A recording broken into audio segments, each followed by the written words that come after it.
नमस्कार, स्वागत आहे तुमचं सीमाज बेस्ट किचनमध्ये। आज आपण बनवतोय चिकन कलेजी फ्राय। तर कलेजी फ्राय आज मस्त अशी चमचमीत बनवणार आहोत। तर इथे मी कलेजी घेतलेली आहे। तर तुम्ही बोकडाचीही कलेजी घेऊ शकता, म्हणजे काळीज घेऊ शकता। तर इथे मी आज कोंबडीचं काळीज घेतलेलं आहे। तर हे 2 ते 3 वेळा मी स्वच्छ पाण्याने धुवून घेतलेलं आहे। तर धुवून घेतल्यानंतर पूर्णपणे पाणी नितळून घ्यायचं आहे आणि आता आपण याचे तुकडे करून घेऊया। तर छोटे छोटे पीस आपण आता कट करून घेणार आहोत। तर आता आपण छोटे छोटे कट करून घेऊया पीसेस। तर तुम्हाला जर पीसेस कट करायचे नसतील तर तुम्ही तसेही ठेवू शकता, पण पीसेस असे कट केल्यामुळे भाजी बनते पण छान आणि खायला पण सोपं जाते। तर मी ही रेसिपी पहिल्यांदाच बनवत आहे आणि पहिल्यांदाच खाणार आहे। तर खूप छान टेस्टी आणि भन्नाट अशी ही रेसिपी होणार आहे। तर काळीज आपल्या आरोग्यासाठी चांगलंच असते खाण्यासाठी, म्हणून ही रेसिपी खूप सोपी पण आहे, खूप काही अवघड नाही, झटपट ही बनली जाते आणि शिजायला पण खूप काही वेळ लागत नाही।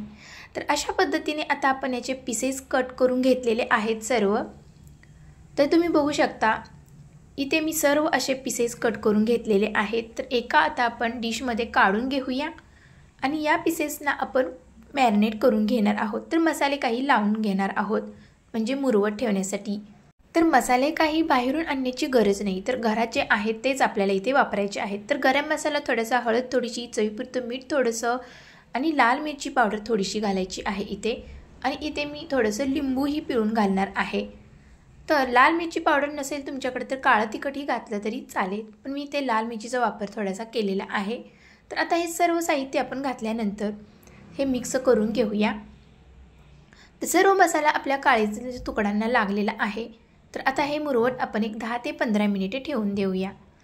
तर इकडे तेलही गरम झालेलं आहे। तर आता आपण भाजी बनवून घेणार आहोत। तर जिरे घातलेले आहेत आणि आता कांदा घालूया। तर कांदा इथे मी 2 बारीक चिरून घेतलेला आहे। तर कांदा आता मस्त लाल खरपूस होईपर्यंत भाजून घ्यायचा आहे। तर इथे मी टोमॅटो घालणार आहे। तुम्हाला जर टोमॅटो घालायचा नसेल तर तुम्ही स्किप करू शकता। तर कांदा आता आपला छान मस्त भाजत आलेला आहे। तर आता आपण यामध्ये घालणार आहोत टोमॅटो। तर टोमॅटो इथे मी एकच घातलेला आहे। तर तुम्हाला प्युरी बनवायची असेल टोमॅटोची तरी तुम्ही प्युरीही बनवू शकता। तर तुम्ही इथे दहीचाही वापर करू शकता, मॅरिनेट करण्यासाठी तुम्ही दह्याचाही वापर करू शकता। तर इथे मी दही वापरलेलं नाही, जे घरात आहे तेच साहित्य मी इथे वापरलेलं आहे मसाल्यांचं। तर कांदा टोमॅटो इथे भाजलेला आहे। आता आपण हे मॅरिनेट केलेलं काळीज आता आपण या कांदा टोमॅटोमध्ये घालून घेऊया। तर जास्त काही वेळ लागत नाही, 10 ते 15 मिनिटामध्ये ही भाजी आपली तयार होते, मस्त अशी चमचमीत। तर काळीज मऊ असते त्यामुळे पटकन शिजले जाते। तर आता हे मिक्स करून घेऊया आणि पाण्याचा बिलकुल इथे वापर करायचा नाही, कारण की आपण इथे फक्त तेल वापरणार आहोत आणि अंगचं जे पाणी असतं ते काळजाचं सुटणार आहे, म्हणजे मसाल्याचं पाणी वगैरे त्याच्यामध्ये आपलं हे काळीज शिजणार आहे। तर 3 मिनिटे मी झाकण ठेवलेलं होतं। तर 3 मिनिटानंतर आपण बघूया। तर मस्त अशी आपली कलेजी शिजलेली आहे। तर बघू शकता कलरही चेंज झालेला आहे। तर तुम्हाला जर ग्रेव्ही ठेवायची असेल तर तुम्ही ग्रेव्ही अशा पद्धतीने ठेवू शकता, पण जास्त पण पातळ ठेवू नका। नंतर पुन्हा एकदा मी ग्रेव्ही आटू दिलेली आहे, जास्त मला ग्रेव्ही ठेवायची नव्हती, तर तरी मस्त आलेली आहे, तुम्ही बघू शकता। तर ही भाजी थंड झाल्यानंतर पूर्णपणे ॲब्झॉर्ब होते ही ग्रेव्ही। तर काळीज आपलं मस्त शिजलेलं आहे। तर आता वरतून बारीक चिरलेली कोथिंबीर घालूया। तर मस्त चमचमीत अशी ही टेस्टी काळीची भाजी तयार आहे, म्हणजे चिकन कलेजी फ्राय आपला तयार झालेला आहे। तर गरमागरम चपाती किंवा भाकरी सोबत तुम्ही ही काळजाची भाजी खाऊ शकता। तर आता आपण डिश सर्व करून घेऊया। तर तुम्ही कलरही बघू शकता, मस्त असा कलर आलेला आहे, चमचमीत भाजी झालेली आहे। वरतून थोडीशी कोथिंबीर गार्निशिंग करूया।